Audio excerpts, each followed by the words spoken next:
பாலுவேந்தா சாரோட கண்டுபிடிப்பில் நான் தான் முதல் ஆள். எனக்கு அதில் ஒரு சின்ன திமிரு கர்வமும் இருக்கு.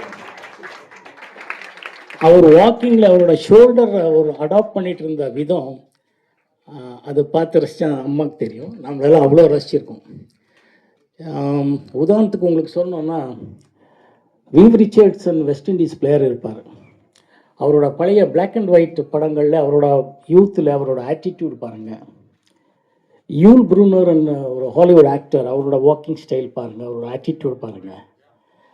அவருக்கு ஒரு சென்டிமீட்டர் கம்மி இல்லாத ஒரு வாக்கிங் பால் சார் பண்ணிட்டு இருந்தேன். அதை எத்தனை தடவை நாங்கள் பேசியிருப்போம் தெரியல. அவர் நம்ம ஷார்ட் முடிச்சுட்டு இங்கேருந்து அது வரைக்கும் அப்படி ஒரு வாக் பண்ணுவார். அங்கே போனதுக்கப்புறம் திரும்பிட்டு ஜார்ஜன் அப்படி ஒரு கை தட்டுவார். ஆனால் ஈஸ் தி ஹீரோ. நம்ம எல்லாம் அவ்வளோ ரசிச்சிருக்கோம் sir. In fact is the perfect film maker in Tamil இண்டஸ்ட்ரின்னு சொல்லலாம்.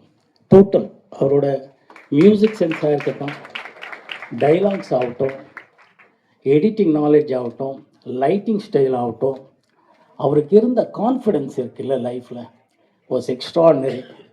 நான் அதான் இப்போ முதல்ல சொன்ன மாதிரி நான் கொஞ்சம் திமிரு, அதெல்லாம் பார்த்து ரசித்தவன் நான். ஒரு நல்ல ஷாட் எடுத்துட்டாருன்னா அவர் மாதிரி ஒரு என்ஜாய் பண்ணிட்டு இருந்த ஆள் அப்போ பார்க்கணும் நீங்கள்லாம். Most of films for commercial success. என்னோட ரெட்டைவால் குருவியே was silver jubilee, Kokila was jubilee, Moodu Pani எல்லாமே ஓடி இருக்கேன். So commercially it was very successful. அவரோட ஸ்டைல் ஹீ ஸ்டாம்ப்டுன்னு சொல்கிறேன். ஸோ எல்லாருக்கும் கான்ஃபிடென்ஸ் கொடுத்துட்டு இருந்த ஆள் இவர் மட்டும் தான். ஸோ எதுக்கு சொல்கிறேன்னா, it's like a captain of the ship அண்ணா, he was the real captain of the team. So every one he was the real captain.